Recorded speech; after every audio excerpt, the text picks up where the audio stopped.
Découvrez un extrait exclusif de ce livre audio et profitez d'un essai gratuit sur Audible via le lien dans la description. Timide. Sa carrure compensait les ravages secrets que son organisme subissait.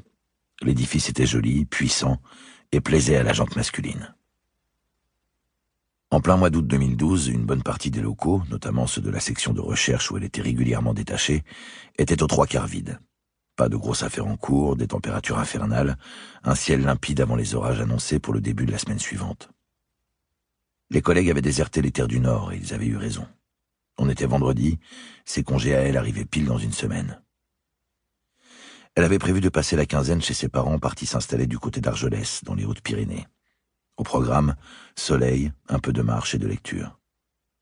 À cause de toutes ces recherches infructueuses dans les journaux, elle avait besoin de décrocher et attendait ce moment avec impatience.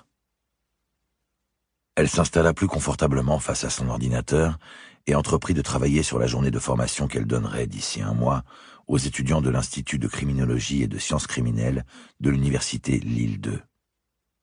Il s'agissait de les recevoir dans les locaux, de mettre en place une scène de crime avec un mannequin, probablement dans la salle de sport, et de leur expliquer l'attitude qu'un technicien d'investigation devait adopter face à la découverte d'un corps.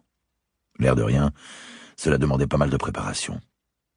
Et parler à plus de 10 personnes en même temps, ce n'était pas trop son truc. Sans s'en rendre compte, en pleine réflexion, elle tripotait le paquet de cigarettes qu'elle avait acheté ce matin-là. Des Marlboro Light, paquet de 15. « Ne me dis surtout pas que tu vas te mettre à fumer à 32 ans, adjudant Thibault », fit une voix masculine.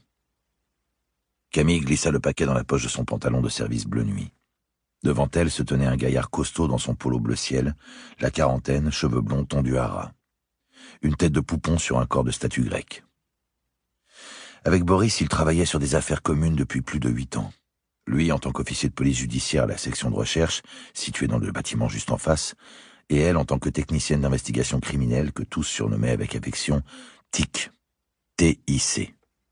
« Il se passe des choses bizarres, répliqua-t-elle. Je n'ai jamais fumé de ma vie, mais j'ai eu une brusque envie d'acheter un paquet ce matin, de cette marque-là précisément, et avec ce nombre de cigarettes. Alors je l'ai fait. C'est dingue et ça n'a aucun sens. » Ses yeux se perdirent dans le vague. Le lieutenant Boris Levaque comprit que sa collègue avait de nouveau passé une sale nuit. La chaleur écrasante de cet été torride devait y être pour beaucoup, mais il n'y avait pas que la météo. Le visage de Camille était marqué, creusé par l'inquiétude. « T'as l'air claqué. Encore ce fameux cauchemar ?» Ils en avaient déjà parlé autour d'un verre, un de ces soirs. Camille ne se livrait que rarement sur sa vie privée, plate et monotone comme une mer sans vagues, mais elle avait éprouvé le besoin d'expulser ses tourments nocturnes. « Pour la 6e fois, oui. Exactement le même scénario. Je ne sais pas ce que ça veut dire ni d'où ça vient. Cette femme dans mon rêve, elle s'adresse à moi. Elle veut que je lui vienne en aide. » Il suffisait à Camille de baisser les paupières pour voir avec précision une femme. Vingtaine d'années, nue, recroquevillée dans un endroit sombre, peut-être une cave ou une grotte. Elle tremblait, elle avait froid, peur. Ses yeux noirs semblaient fixés sur Camille qui la regardait depuis son rêve, telle une spectatrice impuissante. Et ses yeux appelaient au secours. On dirait qu'elle a été kidnappée, retenue quelque part. Elle est terrorisée.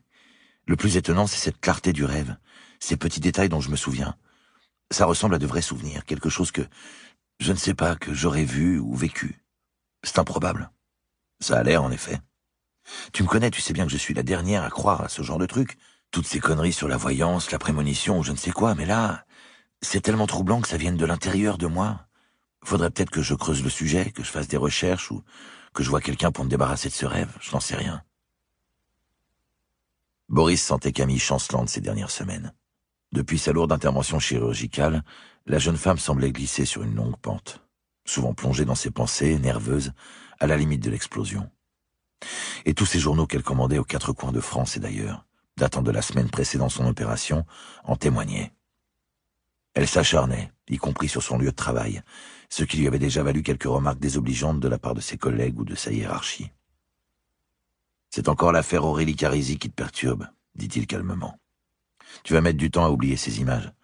Ces cauchemars, c'est juste le moyen qu'elles ont de sortir de toi. » L'affaire Aurélie Carisi. C'était Camille qui avait ouvert le coffre de la voiture au début de l'été afin de procéder au gel de la Seine. Un homme s'était tiré une balle dans la tête sur un sentier forestier.